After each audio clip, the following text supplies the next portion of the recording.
Hampir 6 tahun nikahi Duda dari Marshanda, istri Ben Kasyafani akui cemburu setengah mati dengan hal ini.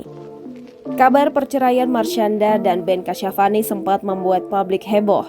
Menikah pada 2 April 2011, Marshanda dan Ben memilih mengakhiri rumah tangganya pada 25 November 2014. Hak asuh anak mereka, Shena Amerah Kasyafani, jatuh ke tangan Ben. 2 tahun setelahnya, Ben pun memutuskan menikahi Nesyana Ayu Nabila atau yang sering disapa Ines. Rumah tangga Ben dan Ines jauh dari gosip dan berita miring. Keduanya juga sering mengunggah momen mesra di akun media sosial.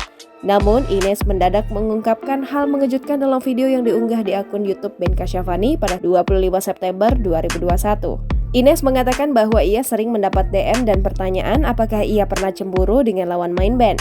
Ines pun menyebut bahwa ia tak cemburu dengan lawan jenis ataupun lawan main Ben di berbagai sinetron. Ines pun menjelaskan bahwa ia justru sering cemburu dengan hobi ayah dari Sienna itu. Jangan lupa subscribe, share, komen, dan like ya!